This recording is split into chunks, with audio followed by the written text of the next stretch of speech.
गाया फिल्मी दुनिया वालों ने हो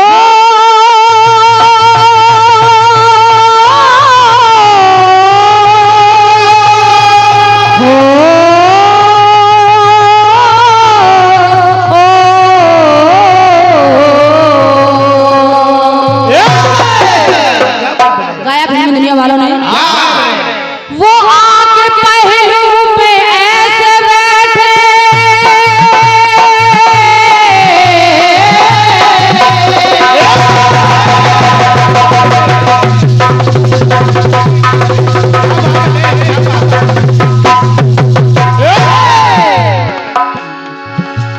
वो आके पहलू में ऐसे बैठे किसान रंगीन हो गई है किसान रंगीन हो गई है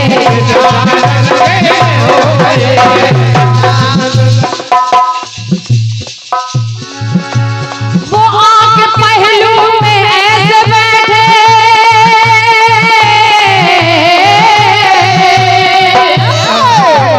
वो आके पहलू में ऐसे बैठे किसान रंगीन हो गई है किसान रंगीन हो गई है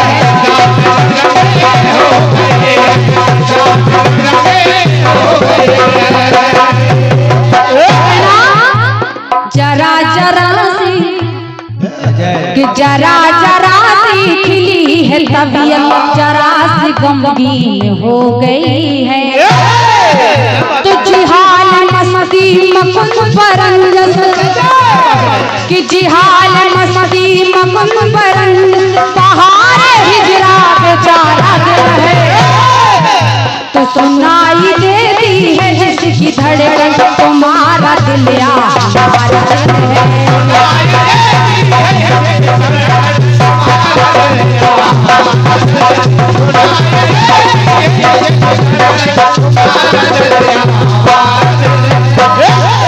फिल्म वाले कह रहे हैं तुम्हारा दिल या हमारा रंजन भैया कट पीस को सुनिएगा।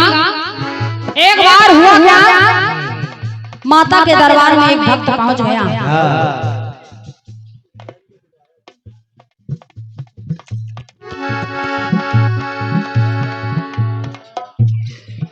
एक से एक पति मुद्राएं सम्मानित दादाजी भेंट कर रहे हैं और आपने कहा इस लाइन को दोबारा बोले सुने सुने सुने अंतरा से बोले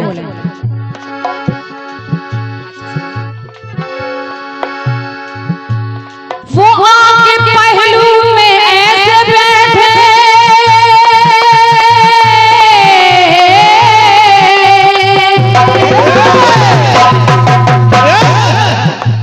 वो आके पहलू में ऐसे बैठे किसान रंगीन हो गए हैं किसान रंगीन हो गए हैं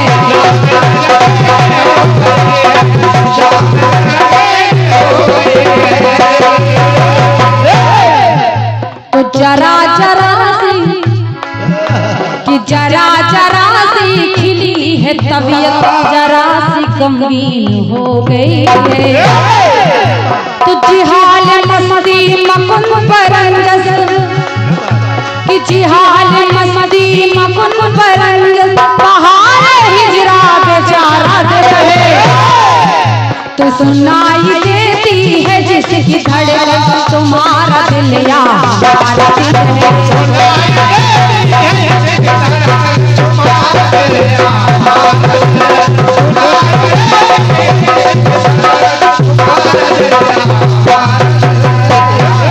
आइए कट पीस सुनिएगा। माता रानी के दरबार में एक भक्त पहुंच गया कहा मां ये वो दरबार है यहाँ से कोई भी भक्त खाली हाथ नहीं लौटा है। माँ मैं भी कुछ मांगने आया हूँ। माँ से प्रार्थना करने लगा, माँ मैं जिस लड़की को चाहता हूँ बस मेरा विवाह उससे हो जाए। मैं वचन देता हूँ कि जैसे ही मेरा विवाह हो जाएगा मैं आपके चरणों में आकर अपना शीश चढ़ा दूंगा। माता ने प्रार्थना स्वीकार की। विवाह हो गया। एक दिन अपनी पत्नी और अपने साले के साथ मंदिर के रास्ते से वो भक्त निकला। उसको याद आ गया कि मैंने तो माता को वचन दिया है। पत्नी और साले को मंदिर के बाहर छोड़कर वो माँ के दरबार में पहुंच जाता है। माँ को प्रणाम किया, कहे अनुसार वचना अनुसार उसने अपना शीश काटकर चढ़ा दिया। काफी देर हो गई, दुल्हन घबराने लगी। कहा भैया मंदिर में जाकर देखो, तुम्हारे जीजा अभी तक नहीं लौटे हैं। और जैसे ही भैया मंदिर के अंदर गए, देखा कि जीजा का सर कहीं धड़ कहीं अनाथ हो गया। ये समाचार मैं अपनी बहन को किस मुख से सुनाऊंगा? इससे अच्छा है कि मैं भी भवानी को अपना शीश अर्पण कर दूं। उस लड़के ने भी अपना शीश माता रानी को काट कर चढ़ा दिया। अब साले और बहनोई ने दोनों ने अपना शीश चढ़ा दिया। तो इधर दुल्हन परेशान है, ना भाई लौटे हैं ना पति ही लौटे हैं। आखिर माजरा क्या है? दुल्हन भी मंदिर के अंदर आ गई और उसने देखा तो माँ से कहने लगी, माँ ये क्या कर दिया? माँ अनर्थ कर दिया। आपने मेरे भाई मेरे पति दोनों को छीन लिया। अब मैं जीकर क्या करूंगी? इससे अच्छा है कि मैं भी अपना शीश तुम्हारे चरणों में चढ़ा दूं। और जैसे वो अपना शीश काटने के लिए खड़क उठाने लगी, माँ प्रकट हो गई। माँ ने कहा, बेटी ये अन्याय ना कर, तू सर और धड़ जोड़ दे, मैं इनको जीवित कर दे रही हूँ। दुल्हन ने सर और धड़ जोड़ दिए। माँ ने जीवन दान दे दिया, जीवित कर दिया। अब जब जीवित कर दिया तो हड़बड़ी में गड़बड़ी हो गई। पति के धड़ पर भाई का सर जुड़ गया और भाई के धड़ पर पति का सर जुड़ गया। वो जब जुड़ गया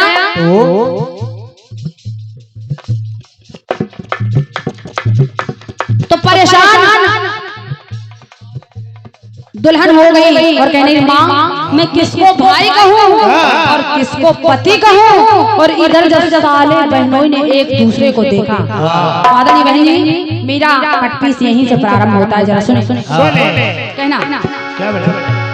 तब जीजा साले ने खुद को देखा,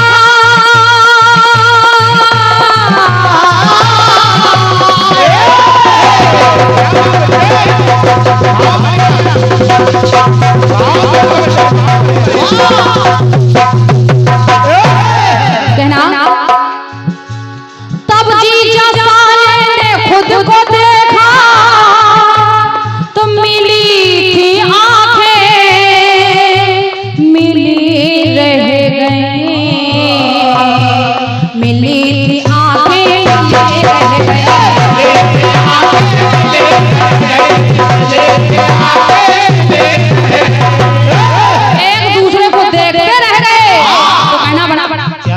तो नजर नजारा कि नजर नजारा नजर रही, खुली थी आंखें खुली रह गई। तो जब खुली थी आंखें खुली रह गई तो कहना पड़ा, अब कौन जीजा अब कौन साला?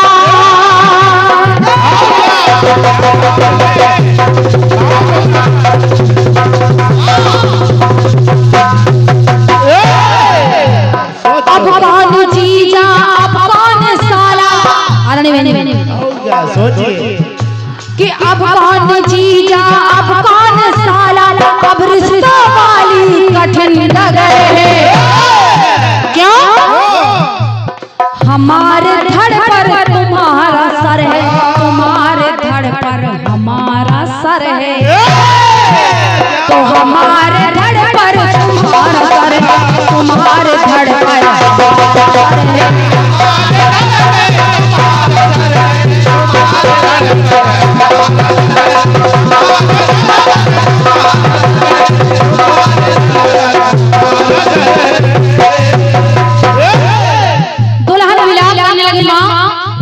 किसको पति और किसको भाई कहूँ। तो माँ ने वरदान दे दिया कि बेटी चिंता ना कर, तो अगले जन्म में मोर मोरनी का जोड़ा होगा, और जो तुम्हारा भाई है ये बनेगा काली घटा।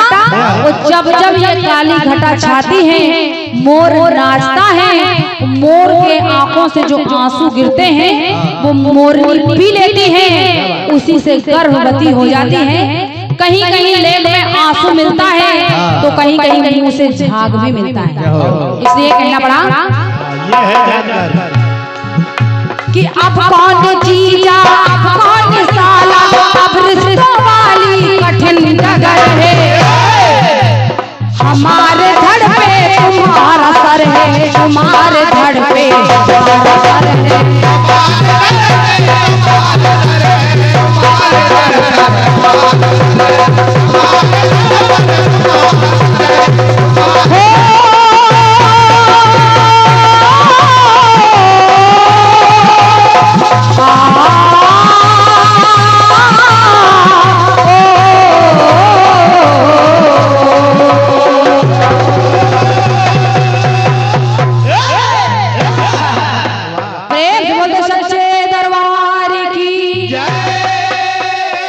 और ये ज्ञान पत्नी मुद्राएं सम्मानित श्री जेपी सागर जी गोंडा से पधारे हैं।